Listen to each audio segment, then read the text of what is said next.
திருவள்ளூர் நீதிமன்றத்திலிருந்து விஸ்வகர்மாவை அழைத்துச் சென்ற போது தாகம் முயன்ற வழக்கறிஞர்களால் பாதுகாப்பு ஏற்பட்டது.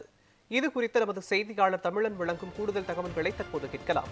தமிழன் வணக்கம். திருவள்ளூர் நீதிமன்றத்திலிருந்து விஸ்வகர்மாவை அழைத்து சென்ற போது தாக்க முயன்ற வழக்கறிஞர்களால் பரபரப்பு ஏற்பட்டிருக்கிறது. தொடர்பான விவரங்கள் என்ன, சொல்லுங்க.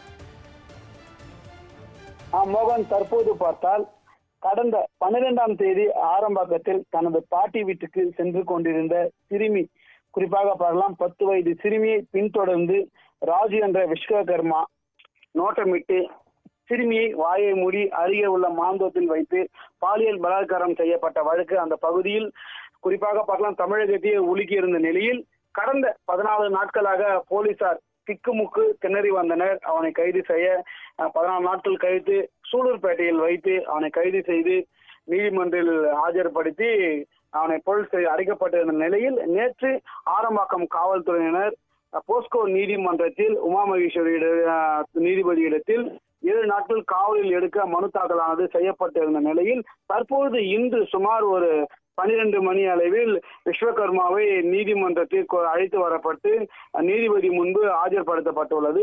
குறிப்பாக அந்த விசாரணையானது 3 மணிக்கு ஒத்திவைக்கப்பட்டிருந்த தொடர்ந்து அதை தொடர்ந்து நீதிபதி விசாரணை மேற்கொண்டு மறுபடியும் 4 மணி அளவில் ஒத்திவைக்கப்பட்டிருந்து சுமார் 4 மணி அளவுக்கு மேலாக பார்த்தால் 4 நாட்கள் குறிப்பாக 4 நாட்கள் போலீஸ் கஸ்டடி எடுத்து விசாரிக்கலாம் என்று உத்தரவானது பிறப்பிக்கப்பட்டிருந்த நிலையில் அவரை அழைத்து கொண்டு வரும்போது நீதிமன்ற வளாகத்தில் குறிப்பாக பார்க்கலாம் அங்கிருந்த 20க்கும் மேற்பட்ட வழக்கறிஞர்கள் அந்த விஸ்வகர்மாவை தாக்க முயன்றதால் அப்பகுதியில் பெரும் பரபரப்பை ஏற்படுத்தியுள்ளது.